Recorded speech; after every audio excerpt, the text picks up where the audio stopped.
Can an ancient curse from the past still impact your life right now?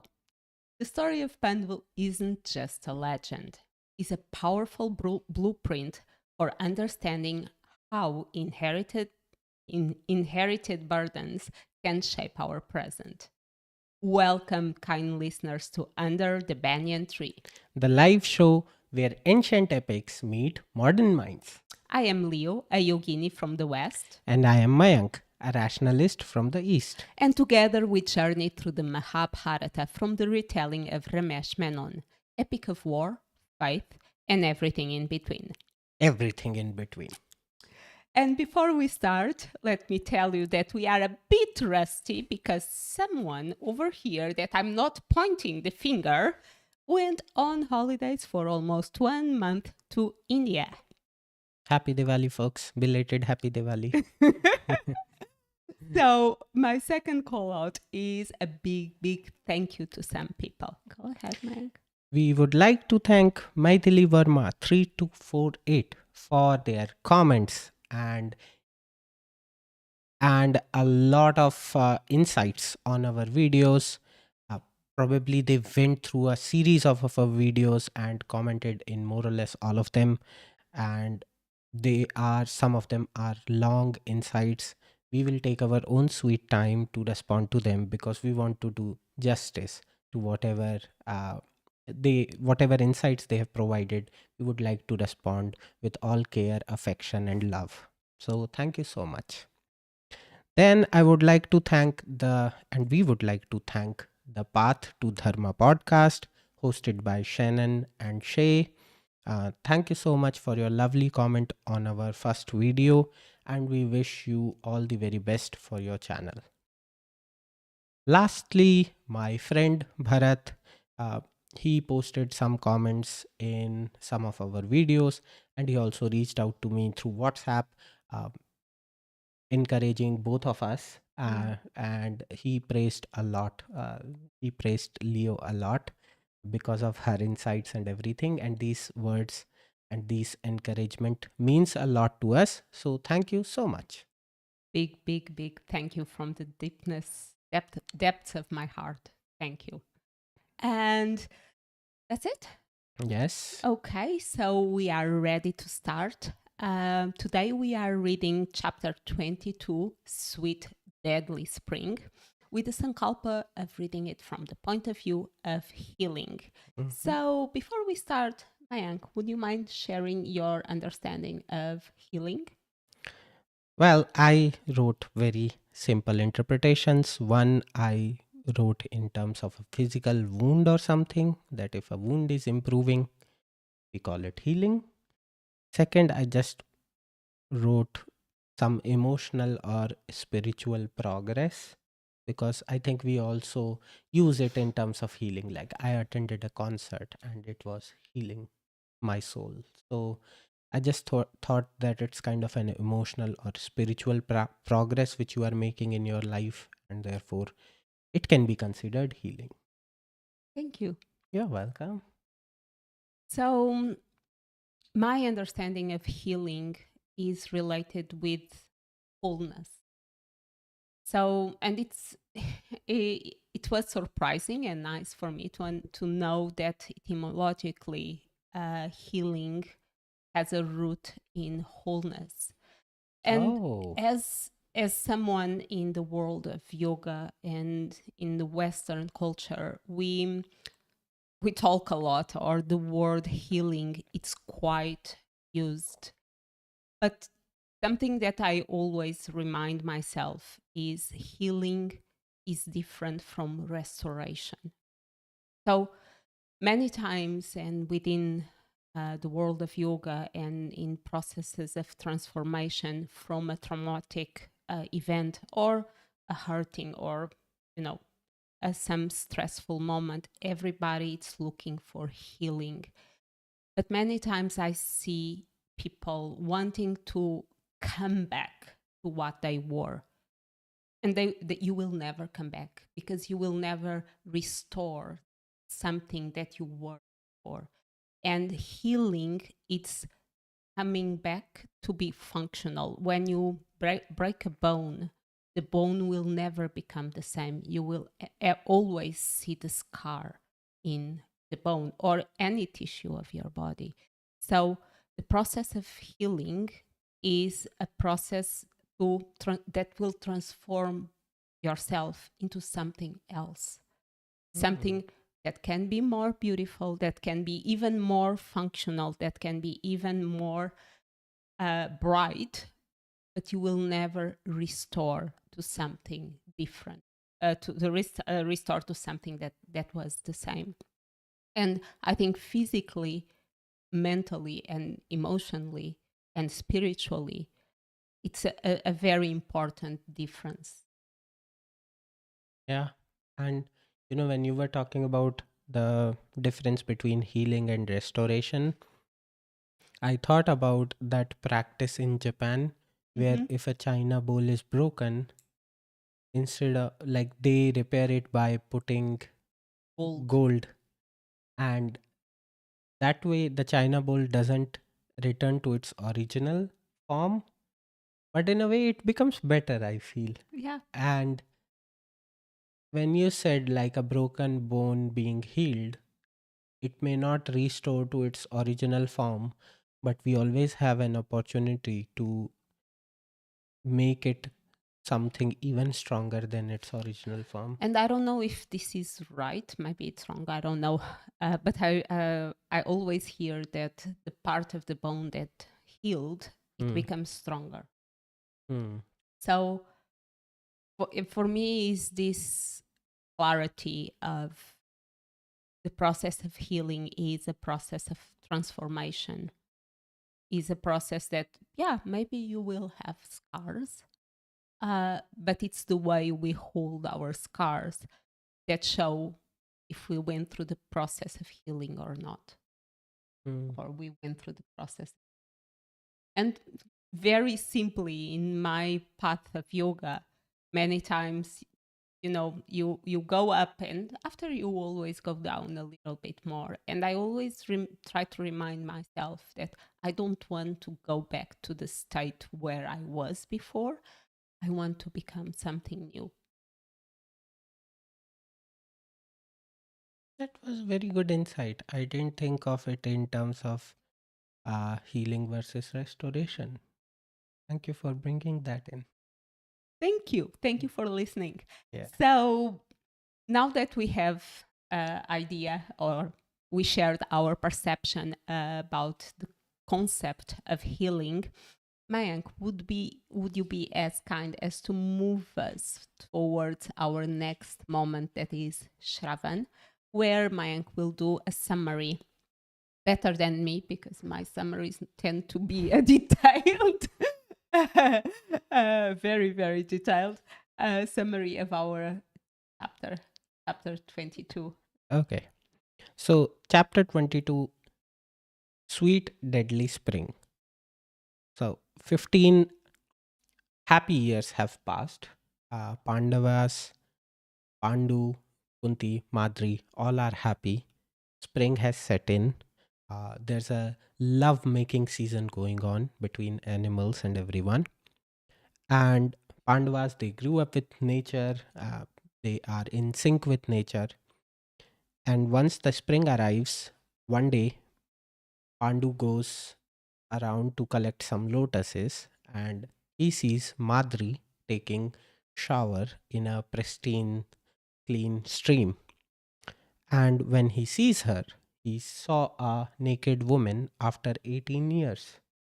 So, as a healthy, straight, heterosexual man, he gets some some instincts, and he very slowly reaches near to Madri without even letting her know. And once uh, he's closer to Madri, he kinds of overpowers her eventually to make love with her. So Madri initially resisted because she knew that he still has the curse from Rishi kingdom on him. But after a while, she also gave up, and she just hoped that after 18 long years, hopefully the curse of Rishi is no longer potent. However, that's not the case. As soon as Pandu was done making love with Madri, he dies then and there. What a way to go. Uh, then Madri is all shocked. She realized what has happened. She started screaming, and Kunti and other Pandavas, they hear the screams of Madri. Madri tells Kunti only to leave Pandavas behind and come near to them because they were not wearing anything. And Kunti initially blames Madri that why you have done this, but then slowly realizes that it wasn't her mistake. It's just what's supposed to happen. Yudhishthir, being the eldest Pandava, takes responsibility and tells all his brothers that now we are orphan, we need to take care of ourselves, Mhm. we need to be brave. And then there's an argument between Kunti and Madri, who would like to give company to Pandu in the realms of Mains, Pitralok, who would like to give company to Pandu there.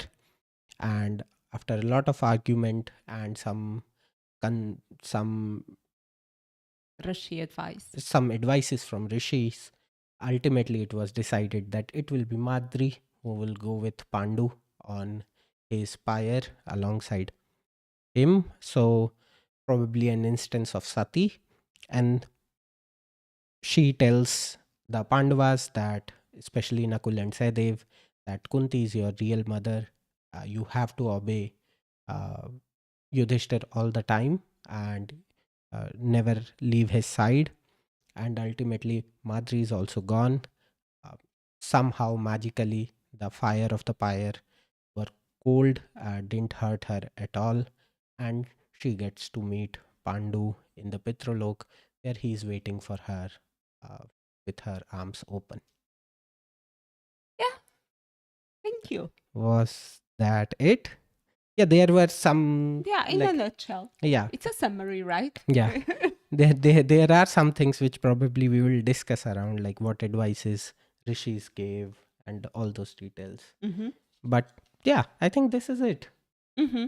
Mm-hmm. I think it was a good summary. Thank you. Thank you so much. I don't know how long it was, but I hope I gave Well, you the gist. Yes. the gist of it. Yes. So, with this in mind, Mhm. I would let you start. Where you found the first instance of healing in the text. so I think there's layered healing in this text. Mm-hmm. We have a moment of death, and for me, grief is a process of healing. Mm-hmm. So what I tried to do was to look at the grief stages of Unti. Um, and I think I start with that. I start with asking you if you consider grief a healing process. Yes, I do. But even before going towards death, I tried to push the boundaries Okay. and I tried to look healing more in the text if possible. Okay. And what I found was I just felt that those 15 idyllic years, Mm. those happy years, probably they were some sort of healing to Pandu and also to the family, in the sense that they have this big curse on them. And now they're living a celibate, but a simpler life, in sync with nature. I felt it was a process of healing, if not to others, but to Pandu. What's your opinion on this? Am I pushing it way too fast? So, and I first want to understand if I understood. So, for you, the 15 years were healing from the curse Yeah, like from the for curse. Pandu. Yeah, for Pandu, because he had regrets in him. He was guilt ridden that he Mm-hmm. has committed such a big sin. Mm-hmm. And I think it's a human tendency to think that if we are doing some kinds of sacrifices, we are in that right direction where we are, where we are trying to heal our soul Mm-hmm. from something wrong which we did. And it wasn't that he did it intentionally. Mm-hmm. So I just felt that probably those 15 years living in the lap of nature was something which was probably healing to his soul. In the sense of self forgiveness. Yes, for Okay. the guilt, like, because he was guilt ridden, so it's not easy to forgive yourself. Mm-hmm. So I think I probably I started noticing it from there. And then the second thing which I felt was I really liked the beautiful writing of winter winter passing by and then Mm-hmm. spring coming, Mm-hmm. and I imagined the nature to heal after a harsh winter. When you Mm. see the flowers are blooming again, the leaves are coming, they are getting their colors back. I just felt nature probably, or trees probably, felt healed after a harsh winter. Mm. I understand what you're saying, and I can see the image. Mm-hmm. I don't. I don't know if I see it as Healing, healing yeah. because it's completely new in the sense of Mm-hmm. it's something completely new, Mm-hmm. um, and nature and in a way all of us we need to face adversity Mm-hmm. in order to bloom again. Yeah.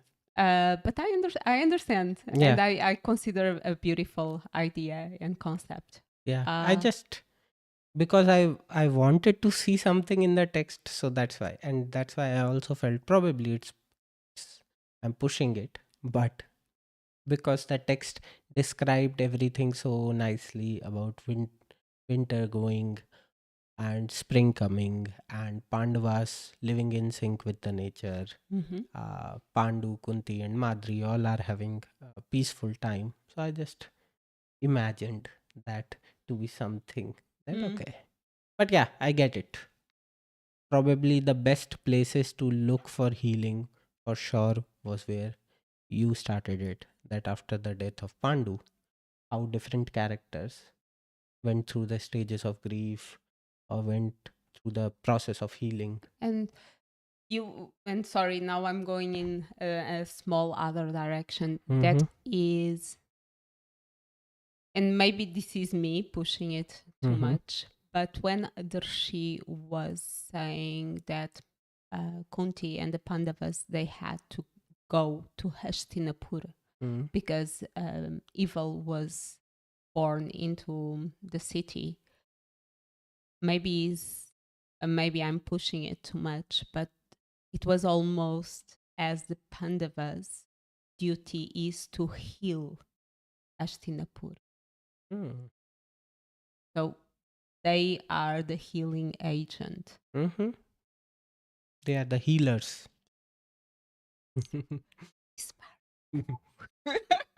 Yeah. um, I so you mentioned that they were all in harmony, Mm-hmm. but from what I could understand in between the lines was underlying conflict between Madri and Kunti, Mm. especially because Madri always felt as the one that it's in second place. Mm. And through the text, what I see is Kunti and Madri healing their relationship and accepting each other as equals. Mm-hmm. And this required Kunti to recognize how much Madri loved Pandu, to recognize that she had equal rights to the husband. And it required um, Madri to be honest and to be open and to be honest with herself and with Madri. And I found, and with Kunti, sorry. And I found that very, very beautiful. It's in a way, I don't think they needed to be in an extreme situation of Mm, losing the husband, mm, but Madri crosses with her heart light mm. in relation to Kunti.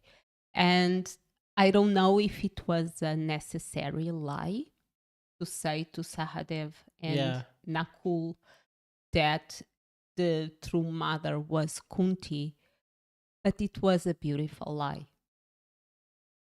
In this, I don't know if it was necessary.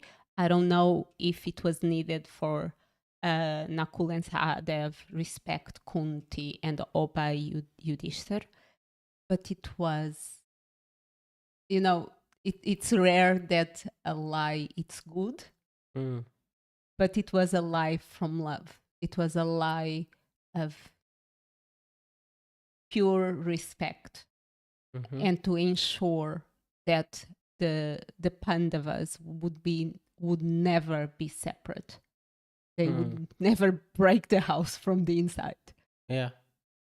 Well, to be honest, I found it to be, and I think now you have brought 2 points here. So I I will, know, I'm sorry. no, no, all good. I will talk about both of them. So, first, talking about Kunti and Madri's relationship, I totally agree with you that probably didn't needed uh, such a big setback for, say, Pandu to go. And then they decide that, oh, now we are going to patch up.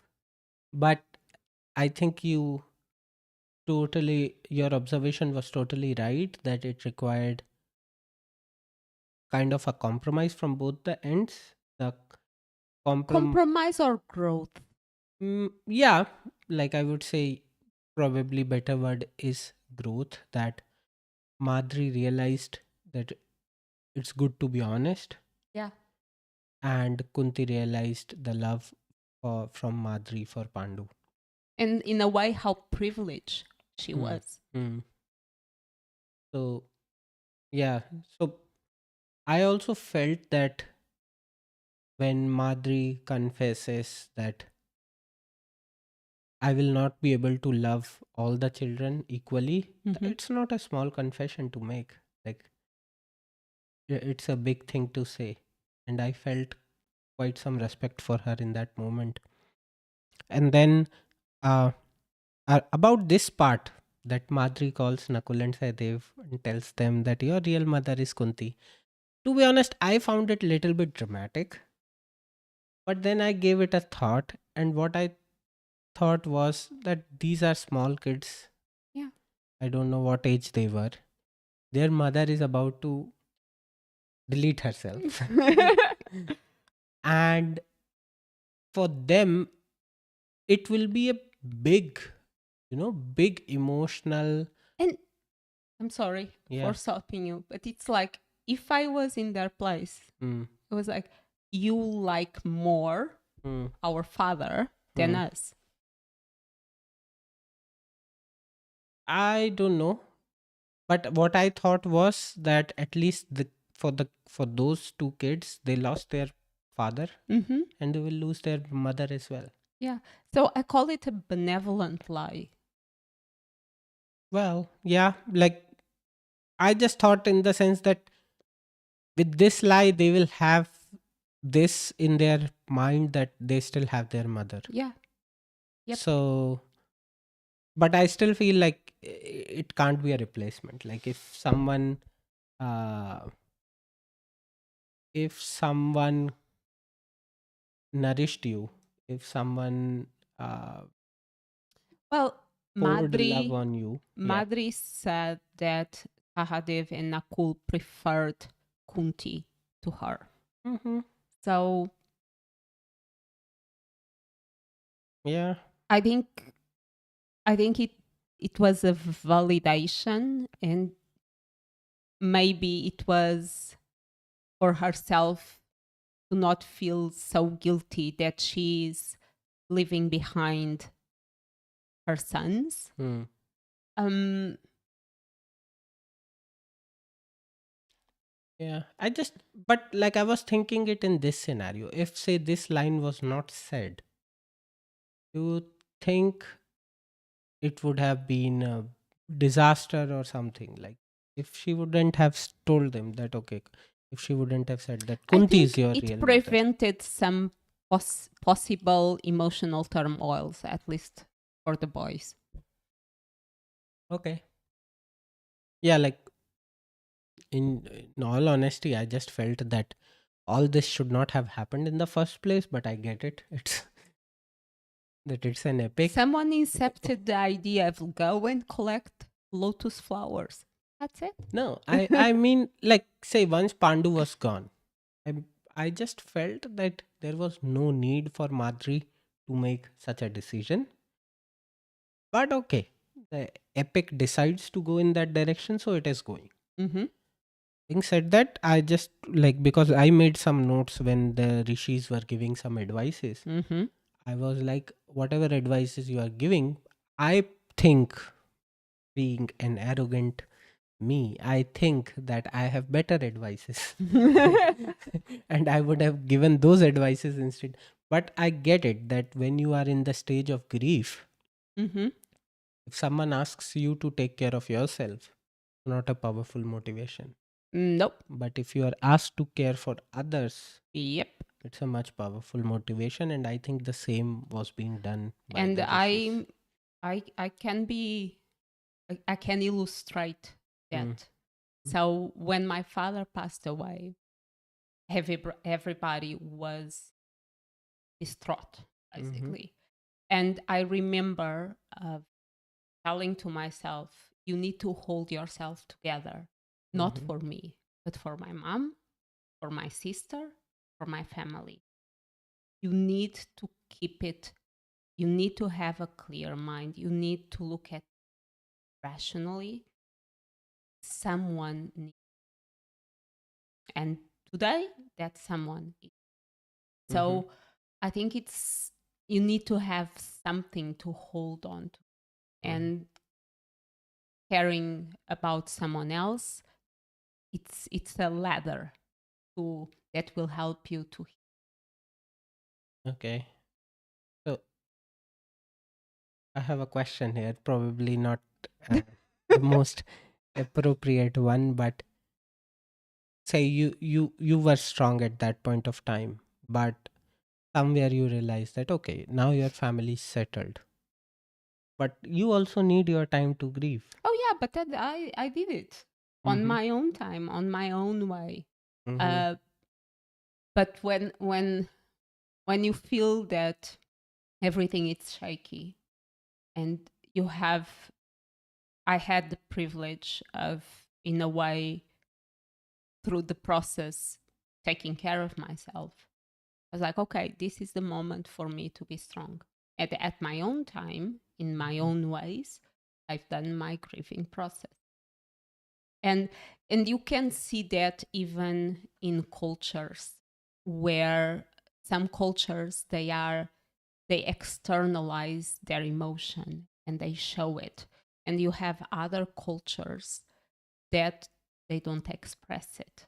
Mm. They do it within their own uh, private space with themselves, because externalizing too much grief, too much, pain, sometimes it's you think that it's a burden on others, and that others feel the duty of consoling you, of supporting you.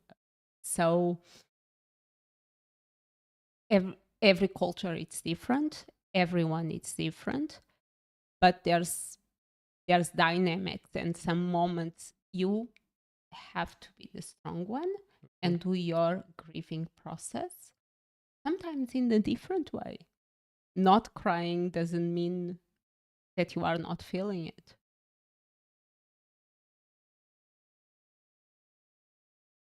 Thank you for being so strong. Yeah, and I can't even imagine losing a parent, but yeah, like the way you shared your experience. Yeah, now probably I have uh, a little more understanding, and I can relate with why she may have said such a lie to her kids. And yeah. I think it was a benevolent lie. I Mm-hmm. think it avoided at least some internal emotional turmoil, Mm, and it gave some extra authority to Kunti, yeah. which was necessary. Yeah. So Also, that point of yours, I didn't think in that direction, that kids can think that she preferred father more than them. yeah, Yeah. So at and least, even they can think that, oh, it's our fault. If we were better kids, you would prefer to stay. yeah. Yeah, we don't know how Yeah, a mind of a kid may work. well, yeah, but Yeah. I still remember my mind. Mm. So, Yeah. Okay. Getting back to the process of grief, hmm I think we would like to talk about these three characters, Kunti, Madri, and Yudhishthir, hmm how they all overcame their grief, the women losing their husband and Yudhishthir losing, because I felt, at least in the text, for other kids it wasn't even mentioned. I think they couldn't even register what happened. They I, were just too I shocked. I think the other kids they were in shock, Hmm. and after they went into depression. Mm-hmm. So we have a sentence saying that the rishis were trying to console the kids crying, uh, while Yudhishthir went to them and said something like, "We are we are orphans now, so we need to be brave." Mm. But he had a realization. He was observing Kunti in her moment of depression and crying over Pandu, and he thought to himself, life will be different from now on. So he moved from shock of seeing, they were numb, observing uh, Kunti and Madri and Pandu, and he went from that stage to the stage of acceptance. Mm-hmm. Changed. Okay, let's be brave. Well, he's Dharma, right? Yeah, and I also felt like you, Yudhishthir was also someone who decided that uh, he has to do it himself, and we didn't see him externalizing his grief, or we didn't Yeah. see him any expression of that grief, or any kinds of, like he's not crying out loud, or Yeah. And sorry, I just had a brainwave that it's not directly related, but I think within the body of knowledge of Hinduism, mm-hmm. I would say that there's always the clarity or the belief Mm. that the body it's something transitory. So maybe Yudhishthir had more belief and faith and clarity that, well, he's not dead. Yeah, it's not the end. It's not the end. Mm. So, and he wasn't that attached. Mm. So, in a way, it's how we see people dealing with attachment Mm. and losing something that, in a way, it was never theirs to have. That was a very good insight, because I just felt that if you have, say, awareness of these kinds of concepts, and uh, you are like, if you can bring them in your head during these moments, Mm-hmm. it can surely help you to move Oh, on. I, yes. It can surely help you to move on. I think one reason for sure is, and I think the difficult part is to get these thoughts in your head during those moments of crisis, because it's so easy. Like everyone can have this knowledge, but to apply that knowledge, and this knowledge you only need to apply in those moments. You like if you have it in your daily day to day lives, it's not which is going to like help you. Well, yes, but the deep understanding that everything is transitory Mm-hmm. helps you to cope, for me, with everything in life, Yeah. especially Yeah. emotion. No, but that's the thing. Like what I feel is what we deal with our lives Mm-hmm. in day to day lives is still something which is where you can be rational. You can put your brain in it. Mm-hmm. Death is something, when that happens, it's so easy. Death or parting away with someone whom you loved, like those Mm-hmm. are experiences of life where emotions simply overpower you. Yes, but I see it as a muscle. Mm-hmm. Okay, if you train your muscle in small things in Mm-hmm. day to day life, when you get to that stage, Mm-hmm. at least the muscle is trained and it's easier to evoke it.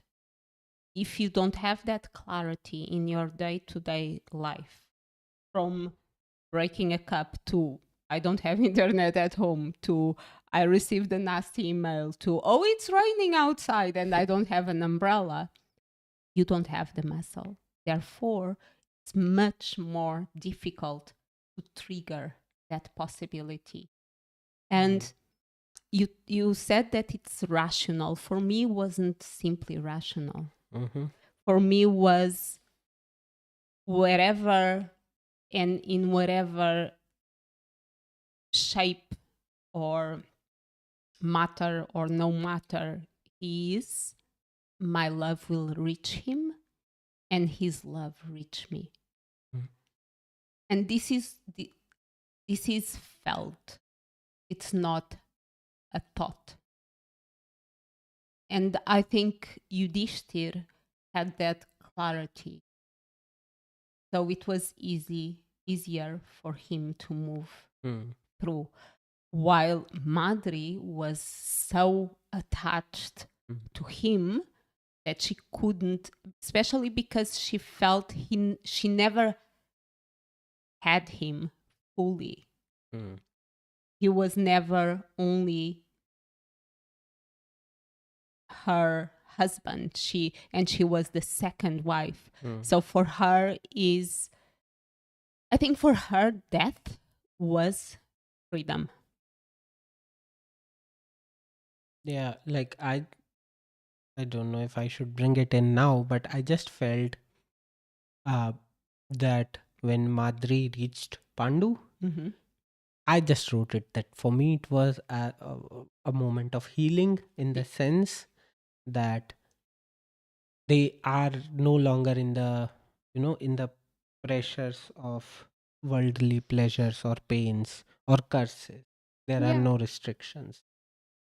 And like you rightly said, it wasn't the case that Pandu favored Kunti or something.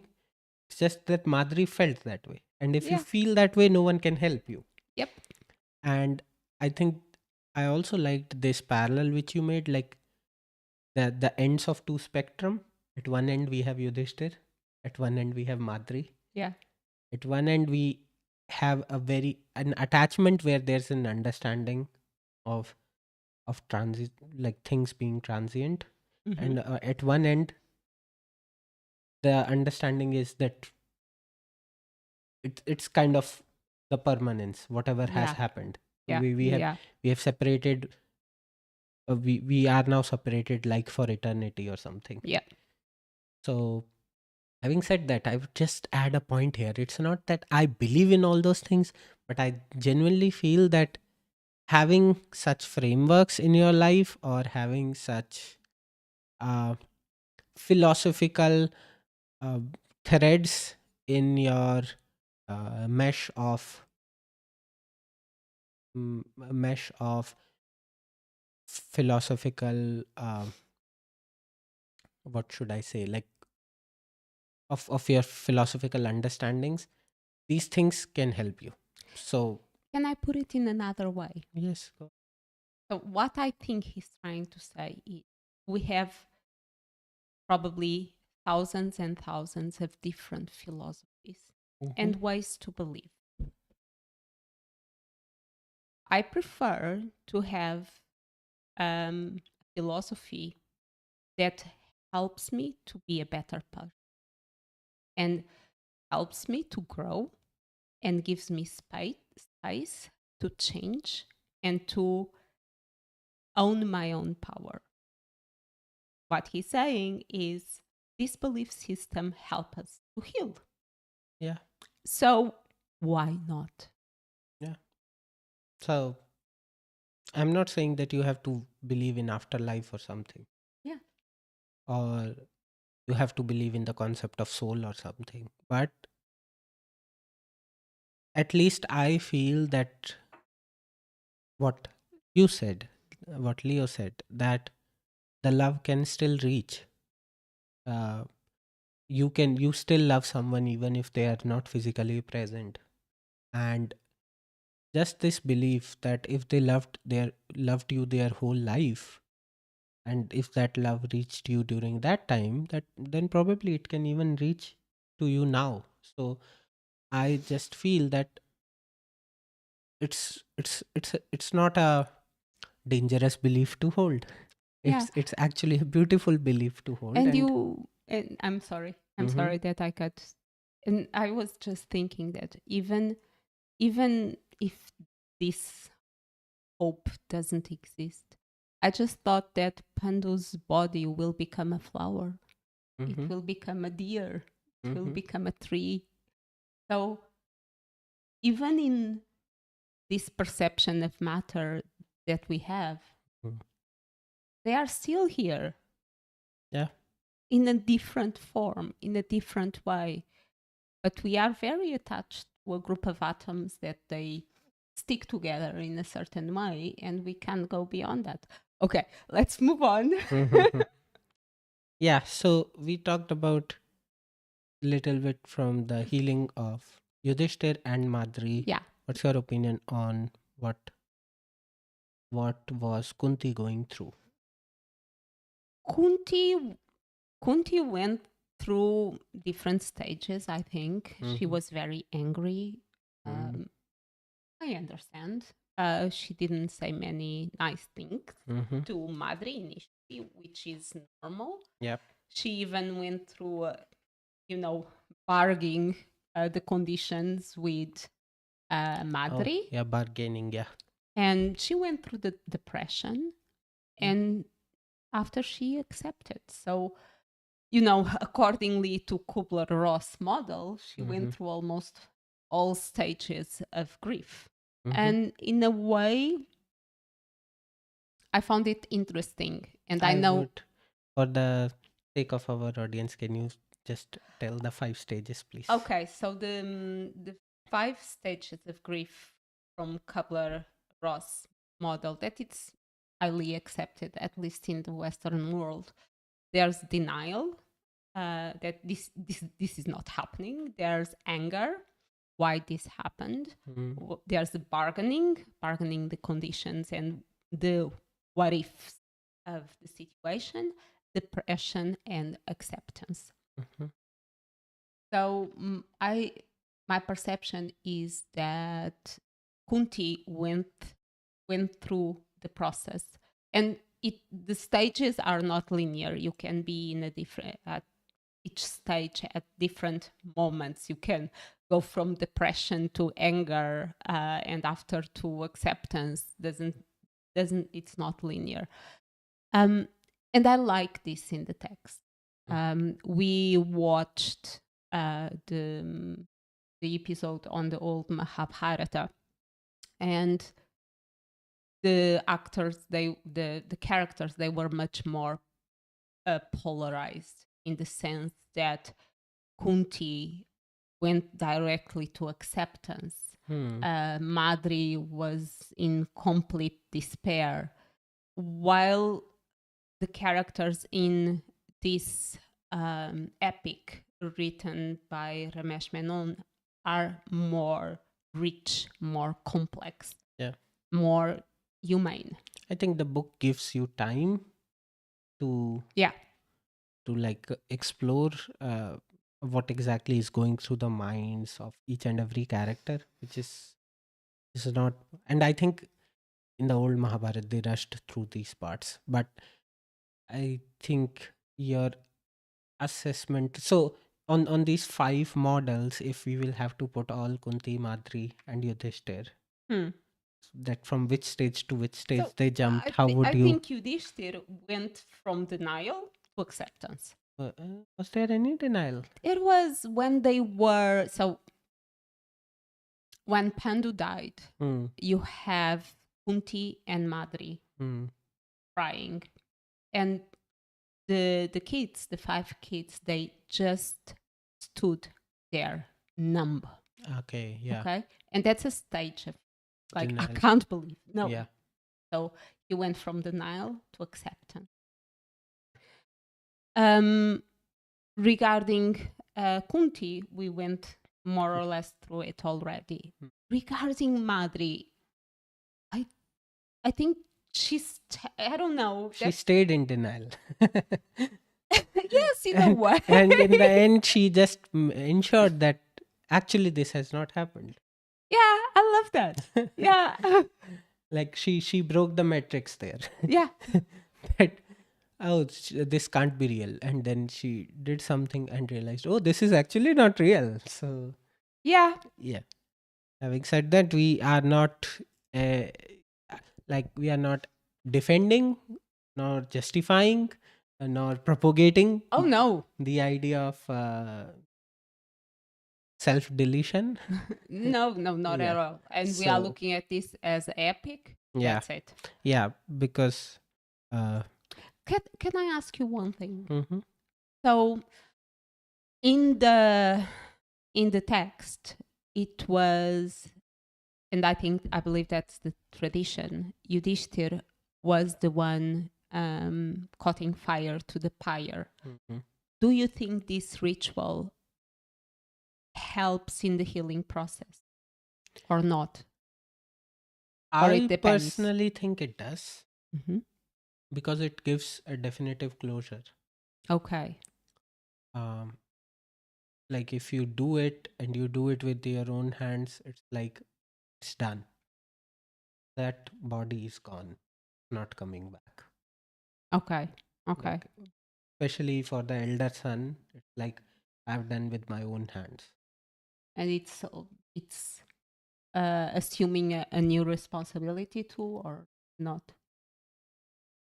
Maybe I think probably that's why it's a responsibility of elder son, Mm-hmm. because okay, it's still in patriarchal society, and you are expected to assume that role of now the hypothetical head of the family or whatever. Okay.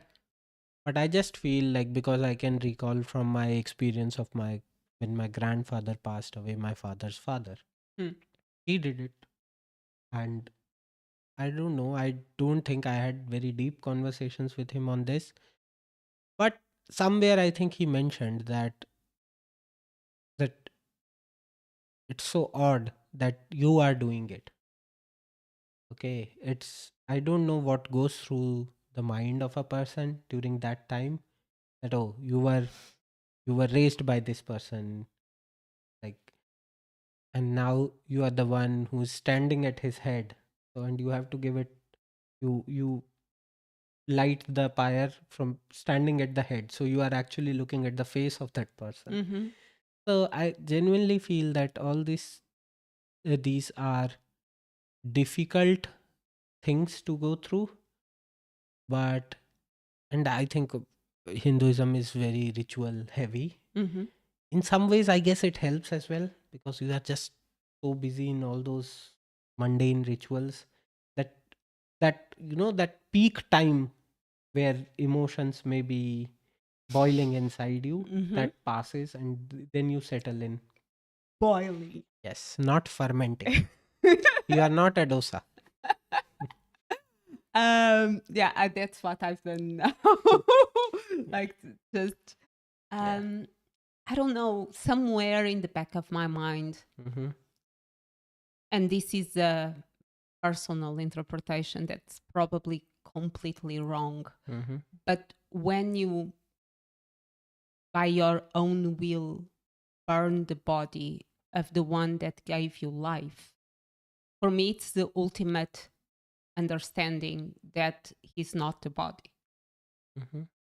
And even if the body turn into ashes and the ashes into a pair of trousers, we never know, he will remain within you.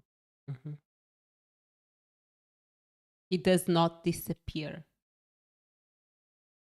Yeah, and I feel that's the crisis of Hinduism sometimes, Mm, that we follow the rituals, but we don't document, or if we do, we don't read why we do them. yeah. We don't contemplate deeply why Mm-hmm. it is the way it is. Mm-hmm. Okay. And I just feel that probably this can be one interpretation, which you said. But action without intention, it's quite empty. Yes, we are an empty civilization. Oh God.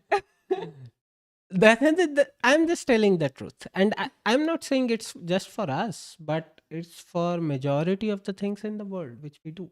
We do things without knowing what exactly is the intention behind those things, or at least the passed on knowledge from ancestors is usually just reproduced and replicated without putting a lot of mind to them.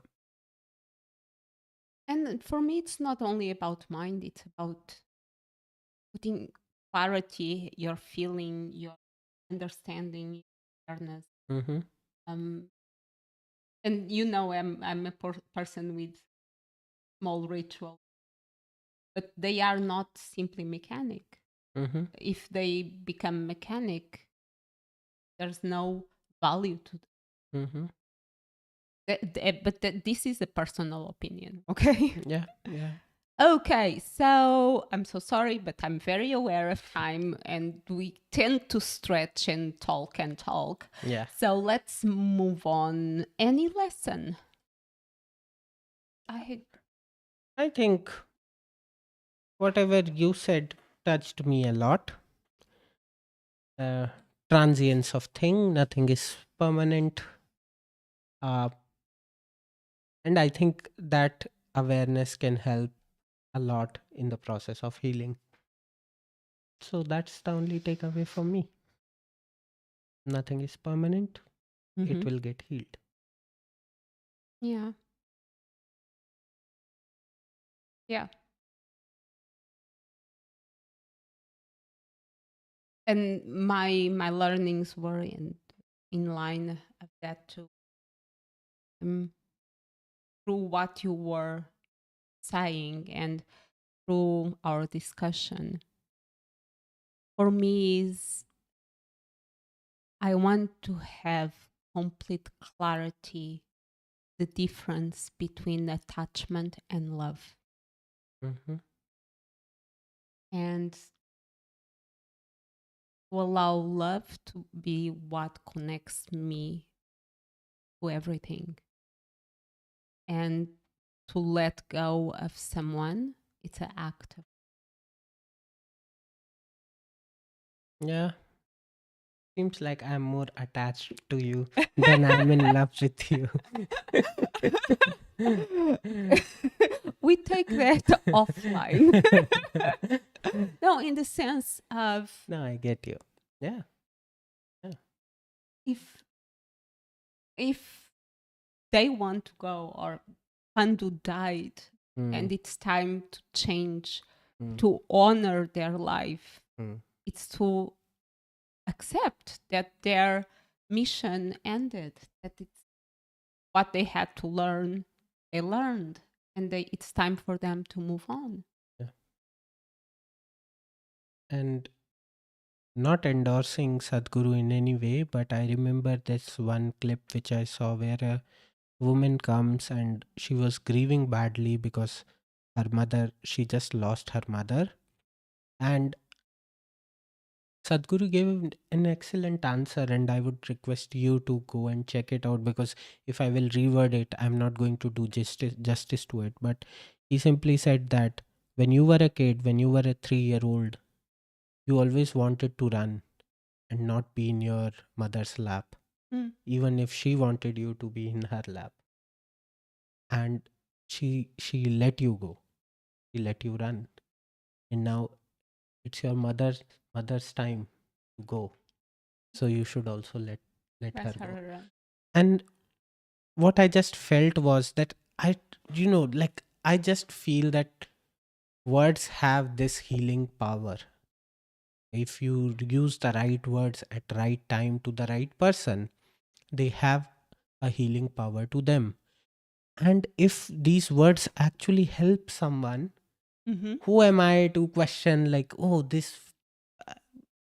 uh, this doesn't make sense through science or this or that. I just feel that, well, that person needed to hear those words at that point of time. Those words gave her a closure. Those words gave her strength to move on. Why not? This is like Yeah. taking counseling. Yeah. Because counseling is not readily available in India. So people go to Babas to get that. But if some Baba is actually giving good advice, good counseling, why not? Yep. Yep. Thank you. Yeah. You're welcome. So now it's time to Naman. Yes. And we forgot to write each other's naman this time. Yeah, we are rusty. We are rusty, yes. I actually didn't decide who I would like to Naman. Go for it. Go for No, it. no, you go. You go. Okay.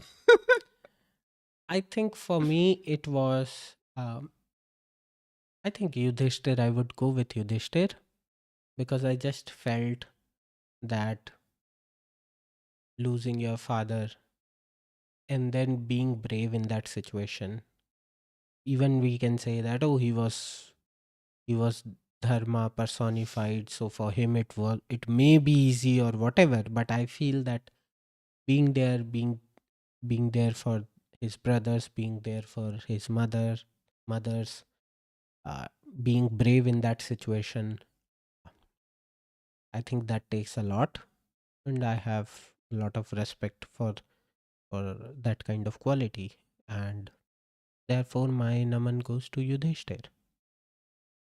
Thank Welcome. you.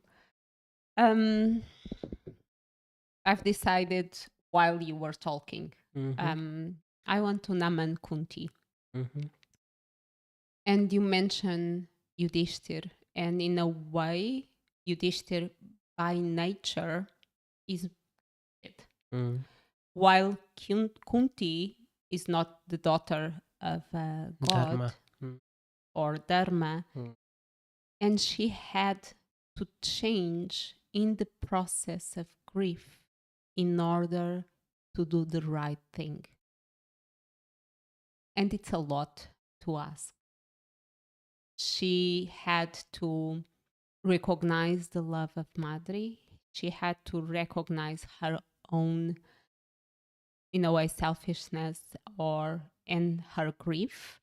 She had to take on the responsibility of raising the Pandus alone and face a world that would look like hell, Mm. from the words of Madri, to continue a duty, to continue a mission. And that takes a lot of self awareness, that takes a lot of courage, that takes a lot of love. Mm. And it's hard. So for me, she, yeah, she deserves the Naman, her and all women that take on them big tasks and become the head of a house that it's breaking and doing something that looks like greater than them, but they open their hearts and they do it. And I think that's honorable and beautiful. Well, thanks a lot for sharing that. I was in the verge of crying. I don't know how many times. Yeah, I can get it. Uh, I think it was a very good theme which aligned really well with the chapter, I felt. Thank you for choosing it. Oh, I chose it? Yeah, you Okay. chose. I thought I may not be able to find it within the chapter, but I think the death of Pandu helped. And I have huge respect for Pandu, the way he went. Okay, before he says something dummy, let let me share that next week we'll be here. Nobody's going on holiday or vacation. So next weekend we'll be here with chapter 23. The Pandavas come home from the Sankalpa of reading it from the point of view of power. And that's it. Any call out? Anything? Just shower us with comments and love and your interpretation of healing, your personal anecdotes of life where you went through the process of healing. We would like to hear it. And yeah, just start watching our videos from video 1 and keep on going till video 14. We have 14 live shows out and we have one big long video on our channel. So just keep showering us with your love and with your constructive criticisms. And this is it. Okay. Thank you. Namaste. Thank you. Namaste.